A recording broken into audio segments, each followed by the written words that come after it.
Kahit man nga hindi naging maganda ang pagtatapos ng kampanya ng Phoenix Suns last season sa pagkakalaglag nila sa first round ng playoffs laban sa OKC Thunder, napaka-promising rin naman ang kanilang binuong bagong lineup ngayong off-season. Kaya sinigurado ng Suns mananatili sa kanilang lineup ang ilan sa pinakamahalagang player katulad na lamang ni Dillon Brooks na pumirma nga po ng bagong kontrata na nagkakahalaga ng 3 years, $73 million o $24.3 million per year.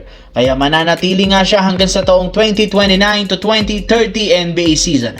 Sa unang taon pa lang ni Brooks sa Phoenix Suns, nagkaroon na ganito ng 20 points per game sa loob ng 56 games. Napakalaki na kanyang impact lalo sa depensa. Kumpara nitong mga nagdaang taon, mas solid ang depensa ng Phoenix Suns dahil sa kanya na siyang bakit rason na nakapasok sila sa playoffs ng Western Conference last season dahil na rin sa tulong ni Dillon Brooks. Sa kabilang banda, nilinaw ng isang insider mula sa Lakers magkakaroon ng kanilang kupunan ng one last move para kumpletuhin ang kanilang lineup next year. Ito ang mangyayari sa pamamagitan ng isang blockbuster trade. Since sumobra sa 16 players ang kasalukuyang lineup, wala nga silang choice kundi magtanggal ng ibang mga player. At isa sa mga trade na plano nilang gawin ang pagkuha kay PJ Washington mula sa Dallas Mavericks na siyang nire-request kunin ni Luka Doncic. Balak nga ditong i-offer sa Mavericks sa mga players na sina Bronny James,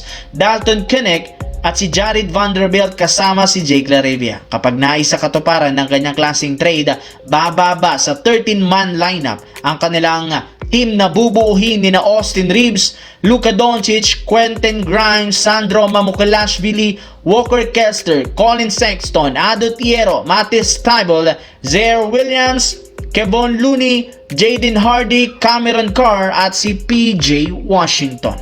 Sa kabilang banda, makalipas ang ilang taong pagkawala ni Looney Walker IV, finally, nakabalik na nga ito sa NBA matapos ibalita ni Shams ng ESPN na opisyal na ngang sumang-ayon ito sa 1-year contract, $3.3 million.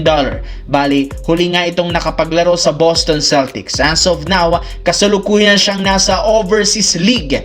And this time, dahil nga sa pagperma niya sa Denver Nuggets, makakabalik na nga siya sa NBA. Napatunayan ito, kaya pa rin niyang makipagsabayan sa ilan sa mga batang player at mapagkakatiwalaan nga ito bilang isang reliable scorer. At yan na kailangan ng bench unit ngayon ng Denver na nakakadismaya ang kanilang ginawa last year.